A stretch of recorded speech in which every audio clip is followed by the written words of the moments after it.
Da igreja, boa noite, neste sábado, dia 25 de novembro de 2017, irmãos, mais uma vez o Espírito Santo de Deus nos manda trazer uma palavra de exortação para a amada igreja, e hoje nós vamos dar continuidade ao tema que nós vimos ontem, dia 24 de novembro.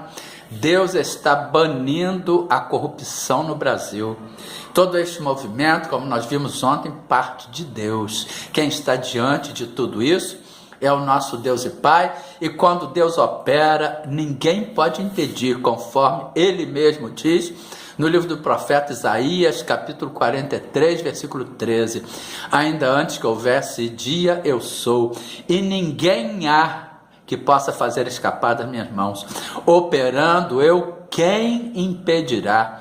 E é Deus que está no comando deste processo de moralização nacional. Mas, primeiramente, como de costume, nós vamos mais uma vez abraçar, parabenizar, nos confraternizarmos com todos os aniversariantes deste sábado, deste dia 24 de novembro de 2017, do domingo e de todo o decorrer desta semana que se inicia neste domingo. Que saúde e paz da parte do nosso Deus e Pai sejam derramados sobre as vossas vidas, que bênçãos sem medidas sejam enviadas do trono de Deus para as vossas vidas, em nome de Jesus.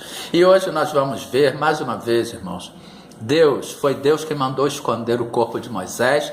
Deus determinou que o corpo de Moisés fosse escondido. E em Judas, a Epístola Universal de Judas, não é o Judas que traiu Jesus, não, outro Judas, um outro apóstolo, na Epístola Universal de Judas, versículo 9, por quê? Versículo 9, porque essa epístola só tem um capítulo, e é versículo 9, está escrito: mas o arcanjo Miguel, quando contendia com o diabo, e disputava a respeito do corpo de Moisés, não ousou pronunciar juízo de maldição contra ele, mas disse que o Senhor te repreenda. Ou seja, o arcanjo Miguel, ele se lembrou de que um dia o diabo, quando ele ainda não tinha caído, quando ele ainda não tinha sido derrubado do céu, ele foi superior a ele no céu.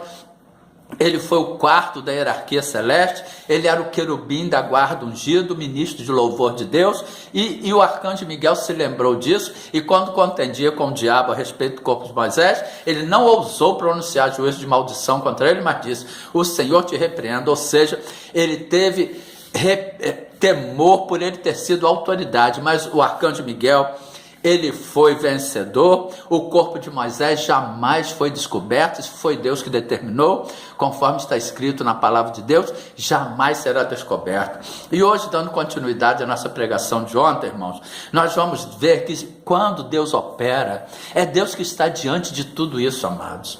É Deus que está conduzindo toda esta operação, a Lava Jato, o juiz Sérgio Moro, o Ministério Público, a Força Tarefa, a Polícia Federal. É Deus que está no comando deste processo de moralização nacional.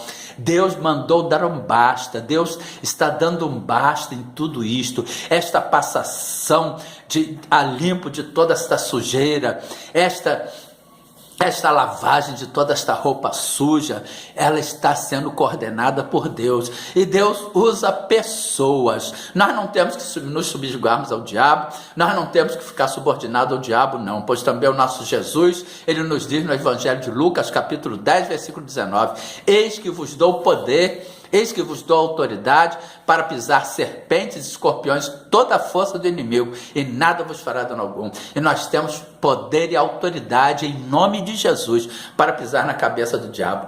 Portanto, vejamos o que está escrito no Evangelho de Mateus, capítulo 10, versículo 26. Portanto, não os temais, porque nada há encoberto que não haja de revelar-se, nem oculto que não haja de saber-se.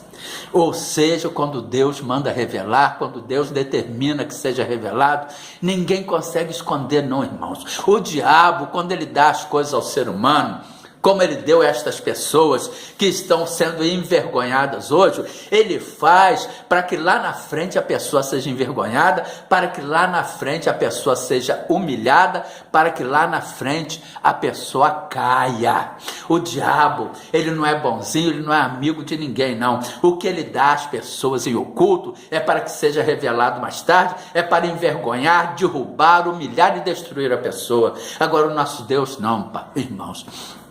O nosso Deus, tudo que ele dá para sempre, ele dá alicerçado, ele faz com que a pessoa seja exaltada com aquilo ali, ele faz com que a pessoa seja galardoada com aquilo ali.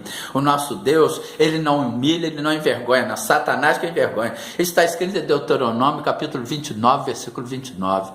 As coisas encobertas são para o Senhor nosso Deus, porém as reveladas são para nós e para os nossos filhos para sempre, para cumprirmos todas as palavras desta lei.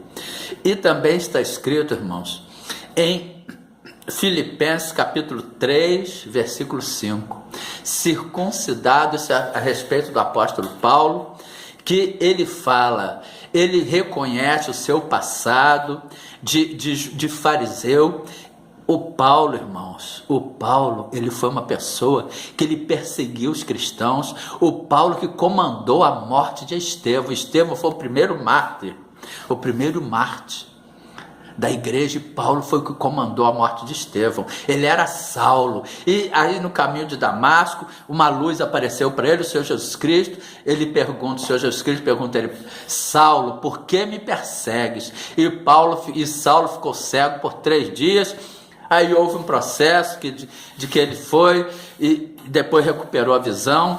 Isso daí nós vamos ver em pregação posterior. Mas a palavra de Deus diz, irmãos, em Ezequiel, capítulo 18, versículos 21 a 23. Mas se o ímpio se converter de todos os seus pecados que cometeu, e guardar todos os meus estatutos, e fizer juízo e justiça, certamente viverá, não morrerá. De todas as suas transgressões que cometeu, não haverá lembrança contra ele. Pela sua justiça que praticou, viverá. Desejaria eu de qualquer maneira a morte do ímpio? Diz o Senhor Jeová: não desejo antes que se converta dos seus caminhos e viva. E por que nós estamos falando isso? Porque esta briga, irmãos, esta luta, tudo isto que estas pessoas estão fazendo, este emaranhado de corrupção, estas pessoas que estão neste emaranhado de corrupção, eles estão aprisionados por Satanás e seus demônios. Isso tudo é espiritual, e nós temos o dever de orar por estas pessoas para que eles se convertam. Em Gálatas capítulo 6, versículo 7 está escrito: não erreis, Deus não se deixe escarnecer, porque tudo que o homem semear, isso também ceifará. E eles estão colhendo aquilo que eles plantaram, eles estão pagando o preço das suas corrupções, das suas atitudes corruptas, desonestas, e nós temos o dever de orar pela conversão deles, orar pela salvação das suas almas. Nós não podemos julgar, nós não podemos apontar, nós não podemos crucificar estas pessoas, não, amados. Lembremos-nos do ladrão da cruz, que repreendeu o outro, enquanto o outro falava com Jesus: por que você não sai desta cruz e nos tira daqui se você é o Filho de Deus? O outro falou: não, nós estamos aqui porque merecemos, este é justo, ele não tem pecados, ele está injustamente. Senhor, lembre-se de mim quando estiver no seu reino. E Jesus virou para ele e disse: em verdade vos digo que hoje mesmo estarás comigo no paraíso. Ou seja, era um ladrão que teve o direito de se redimir de todos os seus pecados, teve o direito da salvação. E estas pessoas que estão aí presas, elas têm que pagar pelos seus atos, sim. Agora elas têm o direito de serem salvas. O apóstolo Paulo, quando era Saulo, como nós já vimos, ele perseguiu os cristãos, ele matava, ele prendia, ele comandou a morte de Estevão, que foi o primeiro mártir da igreja, amados. E ele não teve o direito de se regenerar? De perseguidor ele não passou a ser perseguido? E estas pessoas que estão presas aí, nós temos que orar por elas. Nós temos que deixar a justiça agir na vida delas. A parte da justiça está sendo feita, a justiça dos homens, mas nós temos que orar. Por quê? Porque também está escrito em Efésios capítulo 6, versículo 20, pelo qual sou embaixador em cadeias, para que possa falar dele livremente, como me convém falar. Estas cadeias são cadeias espirituais, e estas pessoas que estão transgredindo, que estão roubando, que estão sendo julgadas e condenadas, elas foram aprisionadas espiritualmente por Satanás e seus demônios. Elas estão pagando e vão pagar pelos seus atos, porque em Gálatas capítulo 6, versículo 7 está escrito: não erreis, Deus não se deixe escarnecer, porque tudo que o homem semear também ceifará, ou seja, plantou, vai colher. Mas eles plantaram os frutos e estão colhendo, eles plantaram as sementes, estão colhendo os frutos das suas semeaduras, ou seja, estão na cadeia, e muitos outros ainda vão para lá. Mas o nosso dever como cristão é orar por eles, é orar pelas suas conversões, é orar pela sua salvação, pela salvação das suas almas.